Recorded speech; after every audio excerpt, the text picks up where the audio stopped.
Hello, everybody. I'm Bob Leeser with Tulsa Global Alliance. Welcome, and thank you all for joining us for today's discussion. I hope everybody's doing okay and staying healthy, and it's nice to see everybody. In honor of Global Entrepreneurship Week, our program features Ignat Bobrovich, who was an international visitor to Tulsa in 2012, and his program focused on entrepreneurship and innovative management practices for small business leaders. Global Entrepreneurship Week is a collection of thousands of events worldwide each November that inspire millions of people to explore their potential as entrepreneurs while making connections and increasing collaboration within their ecosystems. Now, Tulsa Global Alliance began this series of global speaker series talks as a way of engaging Tulsans virtually with the international community during this year of social distancing. International engagement and cooperation have never been more vital. And we hope that everyone will see the good that can come from short-term international exchange programs and lasting results. TGA is recording today's talk and we'll share it on our social media later. And if you have any questions for our speaker today after his presentation, feel free to put them into the chat or raise your hands and we'll make sure that your question gets addressed. Tulsa Global Alliance builds global community by working with the city of Tulsa to manage exchanges with Tulsa's 8 international sister cities, and this is the 40th anniversary of the Sister City program in Tulsa. We also host US government-funded international visitors, and we promote global education and international business. So to introduce our speaker today is Tulsa Global Alliance board member, Kathy Smythe. Kathy's also president of the Alliance Francaise de Tulsa and has been very helpful to TGA in hosting international visitors since her retirement from Deloitte & Touche. Since the spring of 2019, she's arranged 6 in-person international visitor groups. And this year, she's been working very hard to help prepare Tulsa Global Alliance for virtual international visitor programming. And she helped to create a Welcome to Tulsa video this summer that we've shown to many future visitors to Tulsa. And she's introducing Ignat because when he visited in 2012, she and her husband were his host family. So thank you, Kathy. Thanks for the introduction, Bob. Appreciate it. Well, you may have heard in all the chatting here a little bit about our relationship, but Bob had chosen Ignat, had chosen my family to host Ignat because both Ignat and I speak French, and Bob wasn't sure about Ignat's English skills. So turns out that Ignat's English is just fine. He also stayed with my family for a couple of weeks and stayed with one of my colleagues for a period of time when I was out of town. And a couple of the memories that are forefront from his visit, the number of times that we went to Walmart to walk around and study. Ignat went and studied in Walmart. And his astonishment at seeing how many guns there were at Woolrock. Mm-hmm. Now that was all astonishing for me because it was me seeing my world through his eyes and seeing things that, you know, I just take for granted. Walmart is the way it is. Guns are there. That's just the way it is. And he was able to show me some things, you know, and I have to wonder why it's like that, which is the whole reason that it's nice to have international visitors and people with different points of view to point out to you what you've taken for granted is not necessarily, you know, needs to be rethought sometimes. Anyway, so those were the 2 memorable things. There were a couple of other things that happened in my house too, but we won't talk about that. So the next time we met was in Paris. We were talking about the TGA group trip to Amiens for the film festival. And then we met Ignat in Paris, walked around, had dinner, had a very nice visit. And we've been in communication since then, Facebook and email. And it's always very nice to see where he's at in his life and how he's doing his entrepreneurial thing. So Ignat, glad you're here. Tell us about your life a little bit. Yeah, thank you very much. Thank you very much, Kathy. Thank you very much, Bob. And thank you very much, everyone who came to the meeting. Actually, I was also staying 1 or 2 nights at Dr. Mesh's house as well. So I had a pretty, let's say, diverse experience while I was on at Tulsa. So I prepared the short slides just just to have more or less as the agenda flowing, and I think it's better to have it as a free discussion. So in the moment, if you have any question or you say it's boring, just do this and just tell it to me, okay? So can you, Bob, can you allow the screen sharing? It says host disabled participant screen sharing. As you go to share screen, and then you should press the button, and then it should be a pop-up where you should select allow other participants to share the screen. Well, while you're trying to do, while you're looking for how to do this, oh yeah, so you've done it. Cool. This is awesome. Can you see my screen? Yes. Cool. Again, it's not like a boring presentation with lots of slides. It's just to kind of structure the discussion structure the presentation. So I will the short agenda. I will speak who am I, what is my background. Then I will compare entrepreneurial cultures really briefly, but I'll give you a few hints of what I know, which might be useful and interesting. And then if you are interested in a specific question, you can contact me directly anytime. Then I will have a short glimpse into Global Entrepreneurship Week in Belarus. And yeah, I was asked to talk about elections in Belarus. I'll try to briefly touch this topic. So who am I? 34 years old. I lived roughly half of my life in Belarus, and half of my life I've lived in different locations, mostly in Eastern Europe, but also I've been living in France doing my master's degree, and also in Barcelona, the same purpose, doing my master's degree. I had a broad experience working for Kraft Foods in marketing, and then I was working for quite a while in a managerial consulting company founded by ex-McKinsey people. And since 2014, more or less, I'm in the esports industry. I helped attract investments to the company, and I jumped fully into esports. And since then, I'm fully in esports since then. So gaming and esports is my core business for more than 7 years already. Now I'm building my own startup. Before I was either working on in a bigger company, or I was a co-founder. Now I'm the founder, and I'm building the product called Passport.gg, which is an industry standard solution for competitive industry. Hopefully it will become industry standard. Now it's only a startup. And I'm also obsessed with semi-marathons and car racing. So these are my two main hobbies.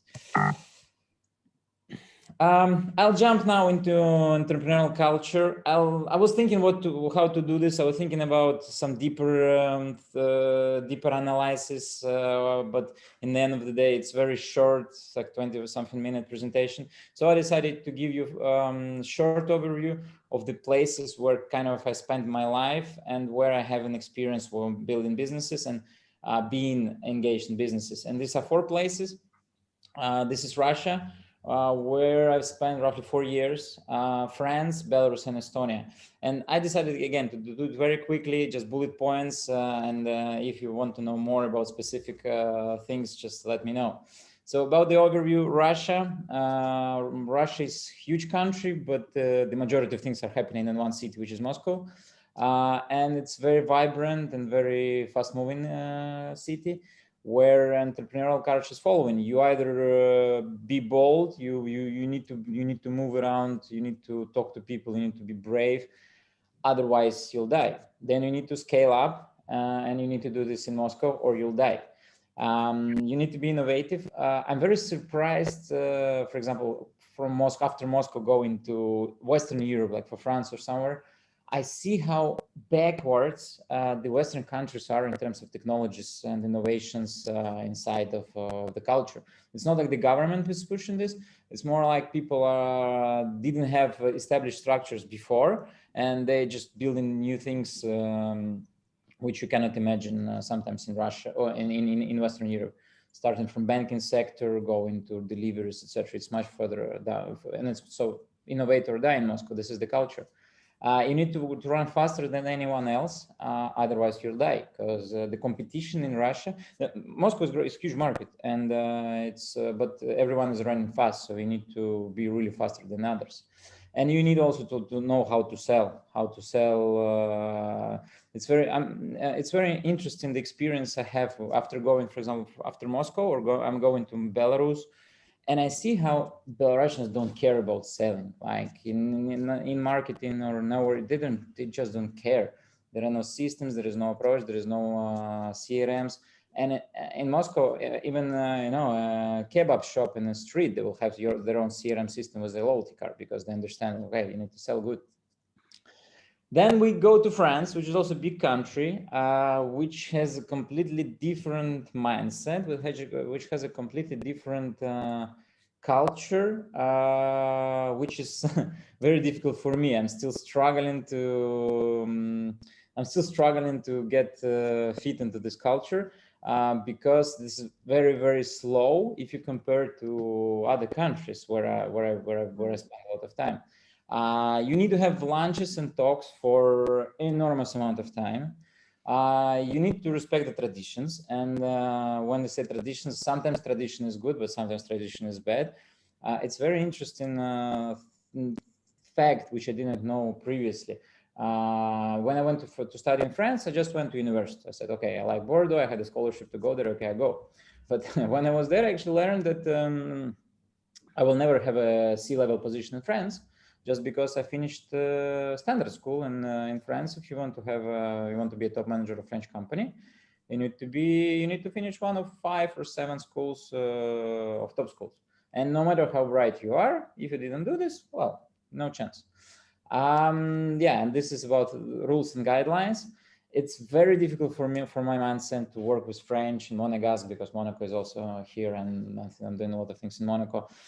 You see the wall where, for example, you understand that in Moscow you would have done like 50 times more already. Here people are very, very slow, very reluctant. And it's also interesting that, well, you need to work with government in a sense if you want to succeed, at least in my industry, because my industry requires some support and recognition, and which in Moscow it was not the case. It's almost impossible, difficult, but you don't even need it. In France, you need to work slowly on this, and yeah, and this France in the same time teaches you art du vivre, as they say, how the sense of life. You just understand. You just have to admit that life is not only about work, and you have to admit that it's good to go for the lunch and not working the whole day. So I don't know how successful I would be here, but these differences are very, very big, at least big for me. Then we have 2 Eastern countries, small countries. They all were USSR previously. One of them is Belarus, where, as I said, I spent roughly half of my life. The Belarus is Belarus was very difficult place to develop business, and it becomes even more difficult place to develop business. In what sense? Not like in the sense you can't do anything. Well, I mean, technically wise, Belarus is not that difficult to run business. It's much easier than in France, like registering a company, opening a bank account, and all these details. It's much easier. But it's about the mentality, and first of all, you don't need to talk too much about your business in your environment for different purposes. One of them, if you are too successful, then well, it's considered, but it's actually true. Police at some point in time will come to you and they will ask to share the profits. It's like unofficially that they always find a way to do this. So which means, and which leads to the fact that every successful company, and most of successful companies not linked to the government are IT companies, they normally store their value abroad. So it can be Delaware United States company, it can be Estonian company, it can be Cypriot company. So everyone just storing the main assets somewhere else, and they keep only cost center in Belarus because the salaries are lower than in Western Europe. So and this is very interesting comparison with Russia also. If you look, there are much more successful global startups from Belarus than from Russia. And the logic is following. When the project is started in Russia, the founders are thinking about the local market. So they're creating project for the Russian market, which might or may not be successful abroad. And this is not that important the moment of the couple of first years. When you're in Belarus, you have only one chance is to go global, or you can go to specific market like Russia, United States, but no one is creating a project for Belarus because it has no sense. So in this sense, it's good. Then culturally, entrepreneurship in Belarus is pretty much taboo topic because the government in Belarus, they're trying to keep all the economy in their hands, and they don't really like having the private business running. So because private business is difficult to control. And you sometimes you can be criticized, and it's not only by the government, but also you might be criticized by people around you just because they all consider private business being not the best thing. And don't mess around with government. I don't know how it's in the United States. I told you, like in France, government is your friend. It's the same in Estonia. But in Belarus, you try to have as less touch points with government as possible. And because normally it ends up really bad. Then last country which I wanted to describe, I'm not sure if you've heard about this country. It's a very small country next to Finland, between Finland and Russia. Roughly 1 and 2 million people. I like Estonia very much, and actually my company is registered in Estonia because it's a digital country where everything. I mean, this is a nation of entrepreneurs, I might say. I don't know the statistics, but I think in terms of the amount of companies per capita, Estonia among the leaders, because it's very easy to register a company, it's very easy to run the company, and you kind of live in the spirit of the company, of the entrepreneurship, and no one is actually pushing you against this. They're actually vice versa, saying, yeah, just create company, create business. This is the grant for business. This is the support, etc. It's not like, I mean, it's not like everyone can do this, but it's really easier, and it's I can compare, and I put Estonia here just because for me this is the most entrepreneurial country I know, at least in Europe. Yeah, it's a very interesting also approach. So as I tell you, in Belarus, don't mess with the government, otherwise you'll have an issues. And if you are successful, you'll have an issue.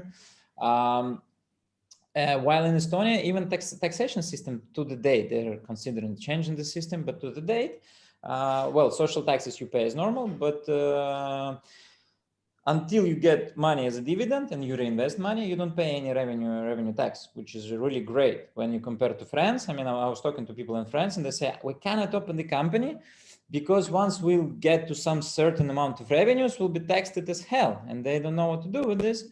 While I'm saying, yeah, well, in Estonia, I pay zero until I take the profits out. So this is a very interesting also approach from the government. And yeah, government is a great partner. And Estonia is one of the, again, leaders in terms of exports of innovations per capita. And interesting thing to say, I was recently in Tallinn on conference, and someone told me, like, you know, it's almost impossible. There was a conference about, not a conference about, it was a conference about AI, and the person told me who is deeply in AI. He tells me, you know, it's impossible to sell AI products or any innovation products to Estonian government. Not because they don't want, but actually they already know and they're already doing something in it. And the only type of innovation, the only way you can sell innovation, actually go export. And you can also partner up with government also to try to export these innovations. So these are the cultural bullet point style differences across several countries in Europe. If you have questions, I can answer them now, or I can go further to cover the two remaining topics. How do you think, Kathy, what is the best way to do? There is a question out there in the chat right now from John. Yeah. Let's see. And John Harper is asking, can you speak to the variation, if you can, in how IP is handled in various cultures you've experienced? What do you mean by IP, John? Intellectual property, I imagine. Yeah, patents, intellectual property protection of that. Yeah. Yeah. So yeah.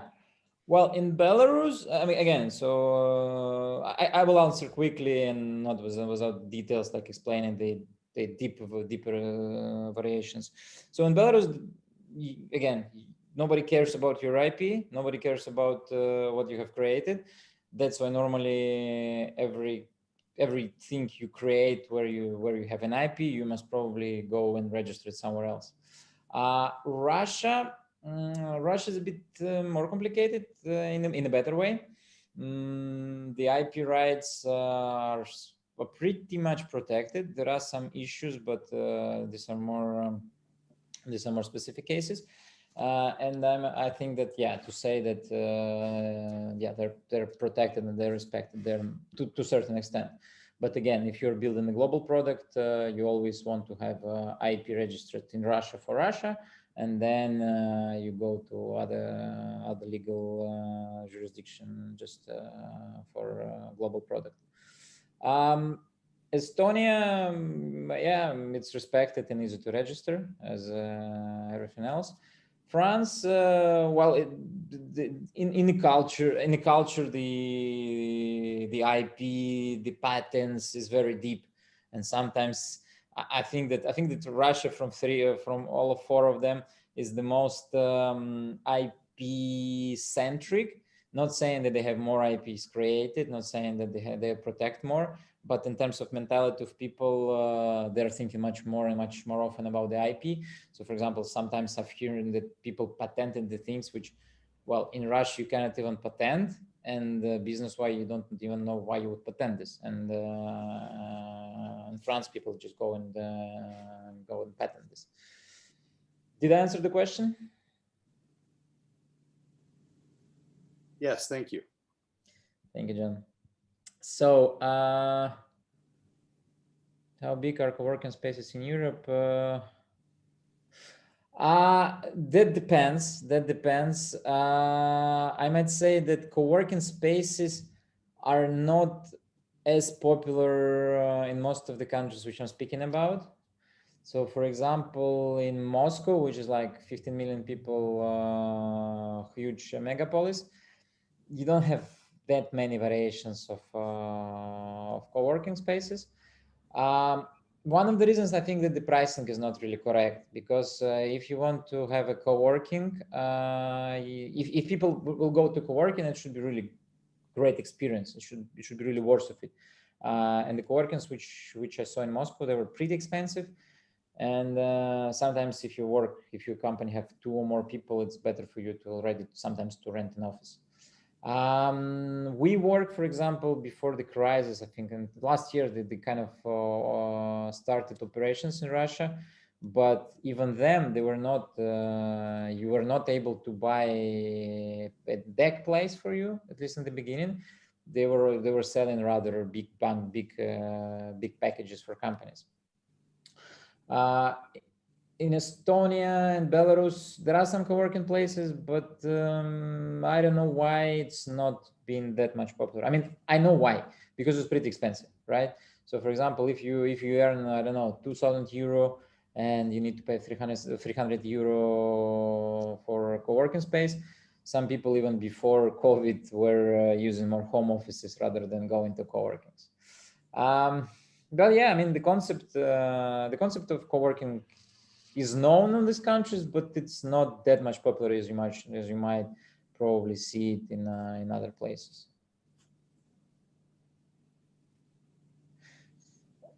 Okay, so let me jump into other topics. I will briefly explain. I will briefly tell the experience about Global Entrepreneurship Week. So in Belarus, the Global Entrepreneurship Week hold I don't remember when it was the first year, but I think it's roughly 10 years ago they started this. And it's organized by great people who also created the first startup hub, which actually gave a birth to several great projects. And the Global Entrepreneurship Week makes a real impact on the ecosystem. I know a lot of people who met the new co-founders there, or they met investors or just clients. And to a certain extent, the event was popular. So, for example, on this photo, on this couple of photos, you can see the governmental top managers, and I think one of them is the prime minister, former prime minister. So they were supporting the event, and the event. You need to understand that in Belarus, everything has the waves. So the wave when the entrepreneurship is bad, then entrepreneurship is good, then it's bad, then it's good. So couple of last year, it was like more entrepreneurship is good. So they were supporting the event, and yeah. So basically, I think that's it's really great initiative. It's really great that there is such initiative which creates similar experience in the world, right? So people from no matter which country they're from, they touch this similar program, they touch the similar approach and the content. And now, especially with Zoom and all these online things, you can be at home, but you can experience the same thing which you have had experienced on the spot. So actually, Dr. Meshri was also during Global Entrepreneurship Week, if I'm not mistaken. So he can also later on share probably the experience. But yeah, so the event has great impact. There was no study which has made calculations how many additional business were made there, but I think the sum would be pretty good. And actually, on the photo here, you can see Anastasia. She was also on a trip to Tulsa in 2012. She's one of the she was one of the co-organizers of the Global Entrepreneurship Week back in the days. Yeah. So there is a question from Kel Miller. Does it?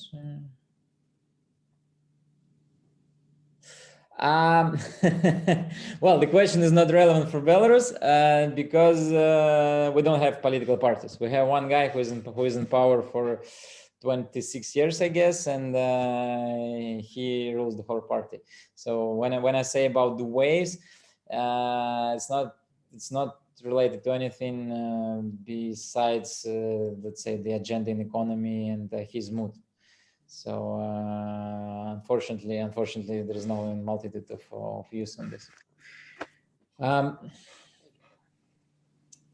Do you want to hear more about the Global Entrepreneurship Week? Probably you have some questions on this topic. Let's see, it looks like there's another question in there from Sean. Yeah, Sean Griffin actually is one of the people that you met with Ignat when you were here in 2012, and he's asking, since COVID-19, new business formation has spiked 45% in the United States, the only increase since the 1970s. Are you seeing new business formations increase in countries that you have experience in?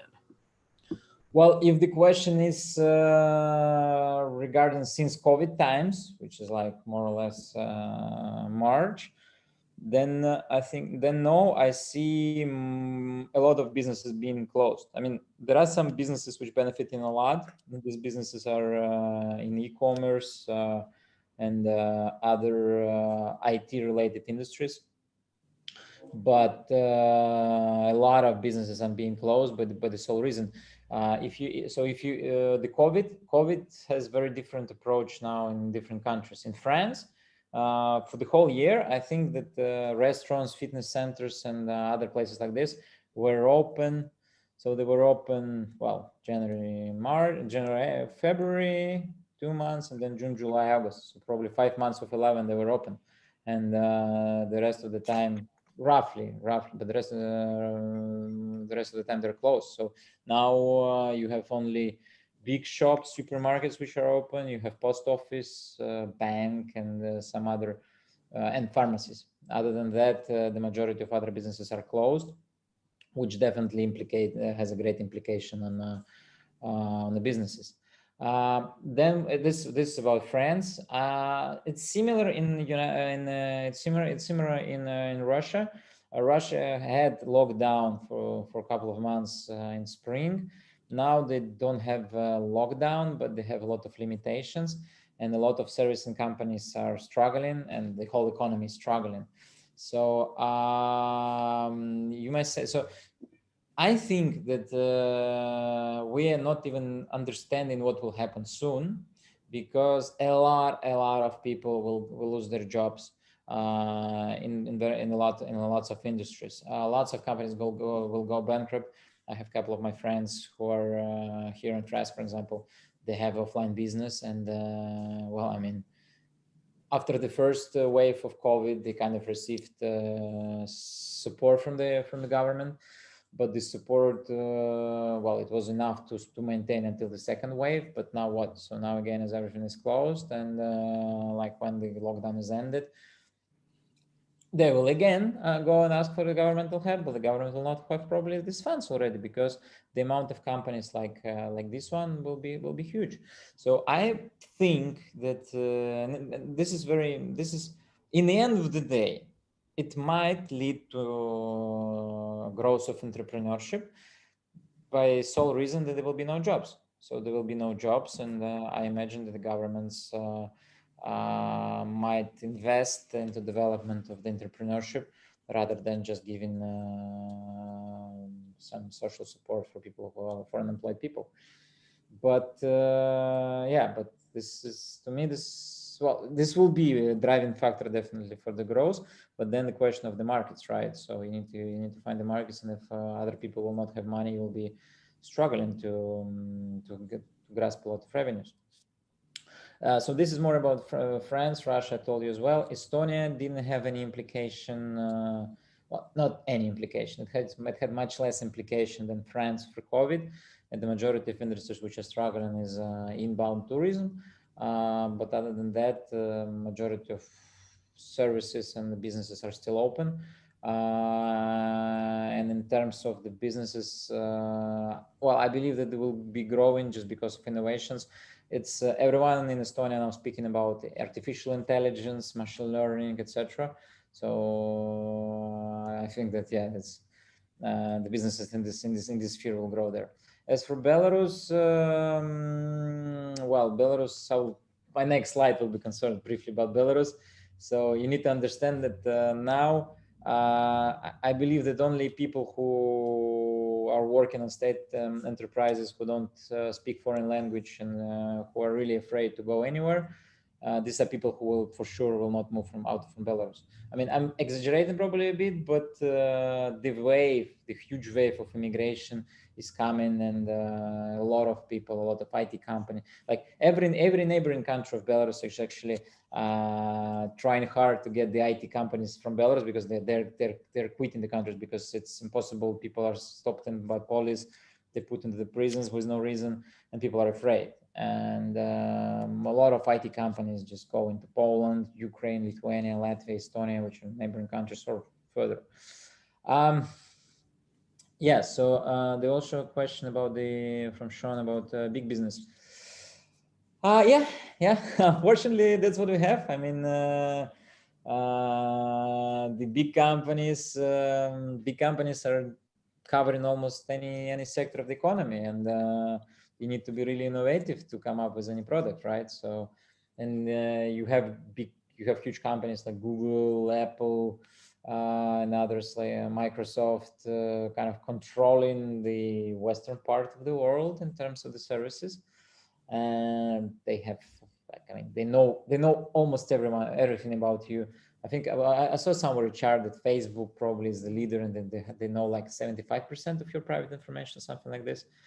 Soon, I guess they will end up knowing almost everything.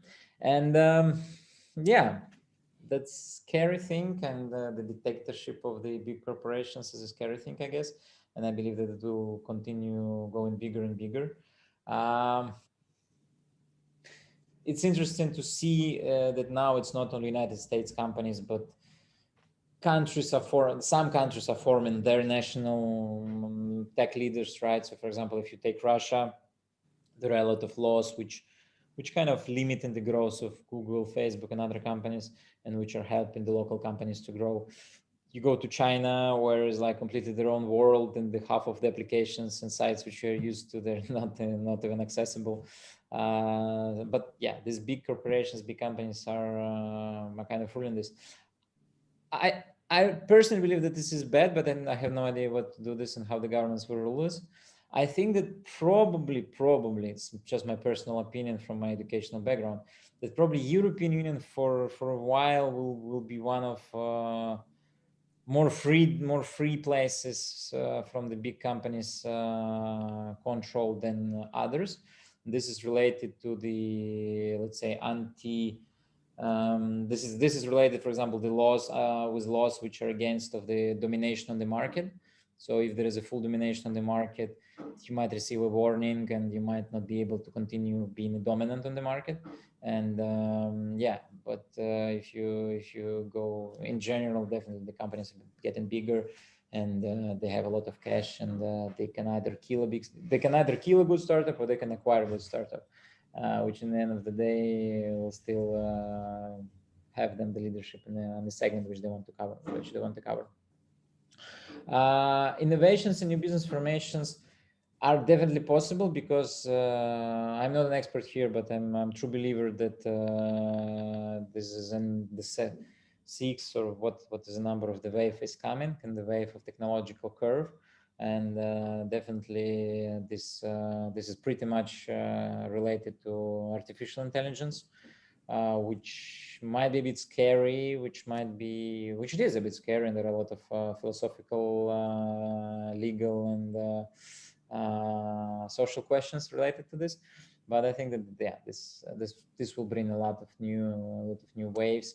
But I don't see why the big companies will not control it, right? If you see now, I think that Amazon, Microsoft, IBM, they are leaders in the artificial intelligence segment already, and I don't know why they would give this leadership up. Yeah, there was a question about Alibaba.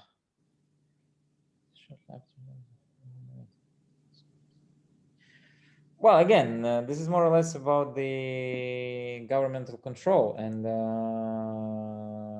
we all know that now technology is kind of new oil, and the data is new oil, as they say, right? And the governments are influencing the big companies, and with TikTok being banned in trying to be banned in states, with PUBG game trying to be banned in India, etc. The governments are trying to get the role there, but my question is, why are they doing this?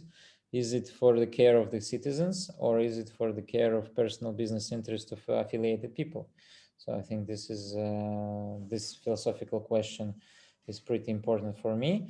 But when you say about, as I said, China is a great country. China is a big country, and China is a country with its own traditions. And I'm not surprised with them doing this. It's countries are different again, and in some countries you might say the things publicly, in some countries you'd rather not, and in some countries the government wants you to do something, and some not. And in this example, I don't know now the really open and 100% democratic for the tech business countries, when we say big countries, okay? Because there are small countries like Estonia, for example, they have their own agenda, and they're not, well, if there will be an IPO of the huge company, they will not block it, but definitely there will be no IPO of big company there, because Estonia is a small market.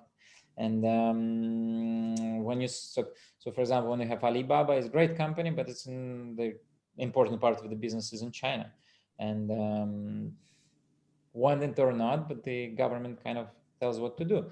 The same in the United States, right? If you're a United States company, I read recently an article actually that there are a couple of laws which actually restricting innovations, because the companies which are doing innovations in certain sectors cannot have stakeholders from outside the United States, and especially from several countries from BRIC. So this is similar but different but similar situations, right? And yeah, so innovations for me is are very dependent on the government, are very dependent on the governmental policy. And while government can play bad role, but they also can play good role in it. And I think that the governments which will be doing the best job there will be the winners. The countries of these countries will be the winners. And you know much more United States, and it will be really great to hear your opinion on what's happening there. To me, what China is doing is probably not the best for certain people in China or in the world. But what I see, the amount of innovations which they're having, and the amount of the IP and the technology they're owning, they might smash pretty soon the majority of innovations in other countries. Okay, so last question to be covered before we can go to short Q&A if there are any questions left. Belarusian elections. Just to tell you about an anecdote, which was always the truth, but it was not that obvious for these elections. And the anecdote is following: that after the elections, the person comes to Lukashenko and he says, "Okay, we have two news, one bad and one good." Okay, so what is bad? No, what is good? Well, you're again the president, so congratulations. And what is bad? Well, no one actually voted for you. So basically, this anecdote just describes how it is, you know. And this year, what has happened? It was the first time when the people were really unhappy. They were really unsatisfied, and they went out, and there were several manifestations from the very beginning, and the police and others just were very violent. So it was like, you know, it was like it is like a war where you have one side which is attacking, have weapons, have all the rights, and they do what they want. And but I mean, they kill people. It's proven that they were killing, and they're still killing people. They rape people in the prisons, and the other side is just going out to the street, like saying, "Hey, we're not happy with what have done. We're not happy with what's happening." And yeah, and the governmental machine is very strong. That's why although this person were far to getting votes, the winning votes, he is still claimed as a president. And there are a couple of countries which confirmed this, which congratulated, but there are like, I think less than 10 countries have done it. It's still ongoing. It's more than 100 days of protests. Hundreds of thousands of people are going to manifestations, and police is beating every weekend, every Sunday. You just read, you know, you're reading the news from the war zone, like this amount of people were injured, this amount of people go to the prison, and then you just see the videos of people again being beaten or trying to run away from police, etc. And it ends up it's actually great in the end of the day. It creates huge risks for the future of the country, because, as I told you, I mean, smart people who speak foreign languages, they're all trying to understand what to do. IT companies are, I think, I don't know the exact percentage, because lots of companies are not saying, they're just doing this on the background, and they're not claiming anything. They're going out of the country, and they're moving into new places, develop business. So to be frank, starting from the August, it's very difficult to speak about any entrepreneurship in Belarus, because it's not entrepreneurship, it's a struggle for survival, sometimes well, without exaggeration. So yeah. So it's you really haven't been back to Belarus in quite a while then. Yeah, I haven't been, and if nothing will change, then I don't know when I will go there. Because it's a great pity what's happening, and it's for me it's painful to see what's happening, and they're just destroying the future of the country. They're just destroying the future of the citizens. And the reason of this is just there is a person who wants to stay more in power. That's sad truth. Yeah. Change the subject. Yeah. If you don't mind. Sure. Your esports business. Yeah. Tell us a little bit about your customers, your clients, what is your digital footprint, I guess? Yeah, so esports, so just brief introduction, what is esports? If you have a second, I can actually show probably the video for people to understand what is esports, because sometimes it's not everyone understands what is it. You want me to show video, or is it like 1 minute introduction? Yeah, yeah, go ahead. Go ahead, yeah. Yeah, just let me find just a sec.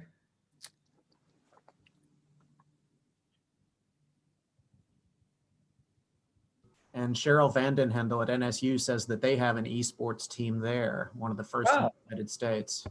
Oh. Happy to chat at some point of time. Probably I can do something useful. Just a sec. Just one more second. I wanted to find the video which kind of is connected to what I was doing.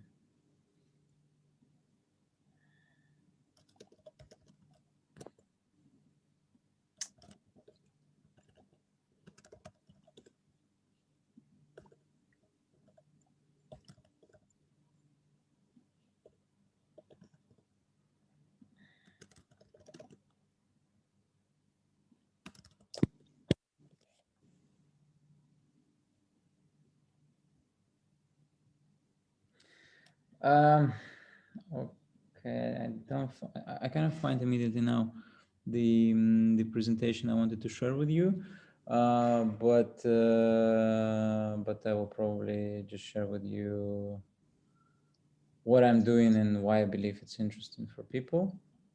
And before, I will also show you the video from which shows you what is esports, because I'm not sure if everyone knows what is esports. Yes, well, this is a short video. So short background, this is a video which is a teaser for a movie. So if any one of you want to know what is esports, you can watch this movie, 1 hour and something. This is a documentary which is done every year after the largest esports tournament in the world. We are not organizing, unfortunately, this yet, but this is organized by the Seattle-based company. And the prize pool of this competition last year was $30-something million. This year, it was canceled, but they're planning to have it at some point of time. And the prize pool is $40 million. So 16 top teams will be competing for $40 million prize. So just can watch the movie, a short think about how the big esports competitions look like. They know they got nothing on us. They're good little players, they understand. They have nothing on us. You guys are soldiers, okay? You're the best players. But play, don't talk. Let me do the talking. Takes his out as well, right now. MC is mentally done. OG pushing Liquid back to the base. Does Liquid have nothing?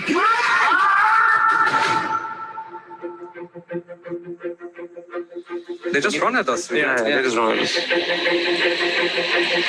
What are we doing against it?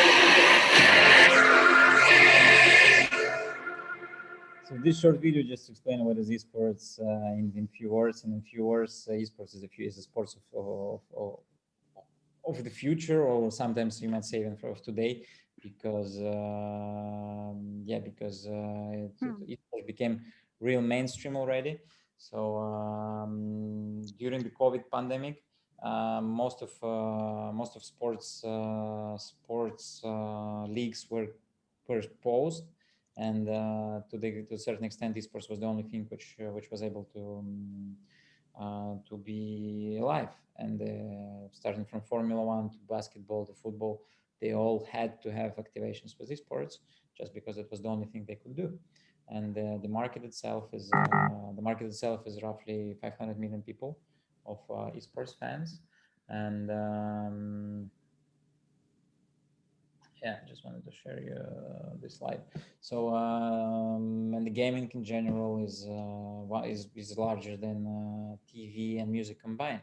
And it's also very interesting. It's United States-based statistics that youngsters watch and play games much more than they watch TV. And what is also interesting, that 40% of teens in the United States are making new friends through online gaming, and roughly 50% of teens are keeping up with their friends for social gaming. And the product which I'm building, the Passport.gg, this is digital identification for gamers, which you might compare from one aspect is kind of LinkedIn for gamers, allowing for gamers to build up their career by showing the traction. It's definitely, I mean, it's not like LinkedIn, it's just the logic of the LinkedIn, where you can find the people around you, you can find the people by their performance. And from the other side, it's like Strava or Nike Plus or Adidas Running. I'm not sure if you run, and what applications do you use, which allows you actually to get recognition. What does it mean to get recognition? Unless you are world champion, nobody will know about you, right? And if you just if there is no tool to show how good you are, and Strava for running is exactly shows like you can run marathon for 3 hours, which is super slow for Olympic runner, but which is a great achievement for your community and for your friends. So this is exactly the logic of recognition, which we are putting into the world of esports, because nowadays nowadays only one of 8,000 people of gamers can actually get tangible value in gaming.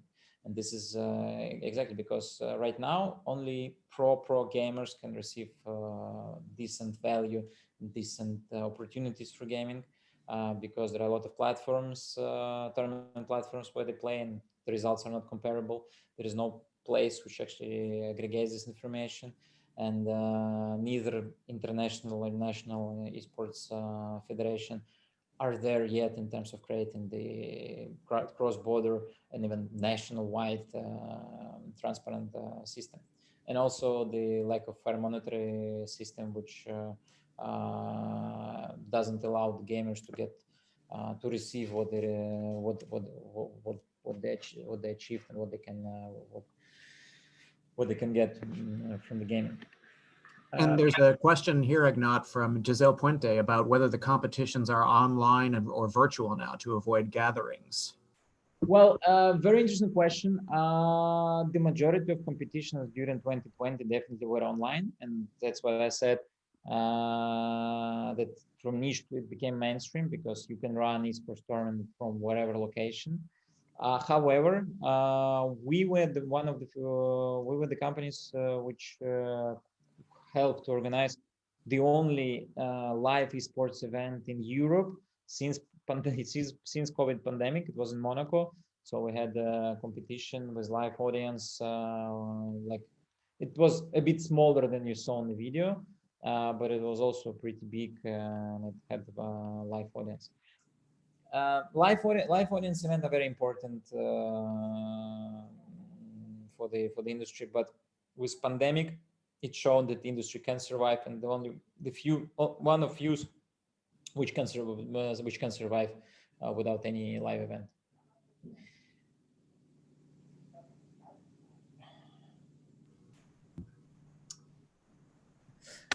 Yeah. So,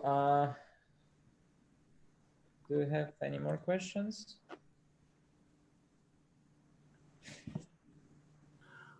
I don't know. My presentation was a bit. So I tried to cover various topics in various subjects. Hopefully, it was useful, and I really hope that you get some value from this. If you have any questions or ideas, feel free to contact me. It's very easy to find me. It's ignat.bobrovich@gmail.com or on LinkedIn, Ignat Bobrovich, Facebook, same. So if I can do anything helpful, useful for you, just feel free to ping me. Thank you Ignat, very much, Ignat. thank you very much for your time and for telling us so much about entrepreneurship, your business, political situation in Belarus. We really appreciate your being with us today. So let me ask the Tulsans, if they can, to briefly unmute themselves to give a round of applause. We so seldom hear that these days in Zoom meetings. Thank you, Ignat. Thank you. Thanks. Thank you very much. Thank you. And to all the Tulsans and Oklahomans you. here, thank you for joining us today. We really appreciate your time. And if you enjoyed this event, please follow Tulsa Global Alliance on our social media or subscribe to our newsletter. And everyone, please have a safe and happy Thanksgiving next week. Thank you. Thank you, Bob. Thanks, Bob. Thank you, everyone. Have a nice weekend. Bye. Thank you.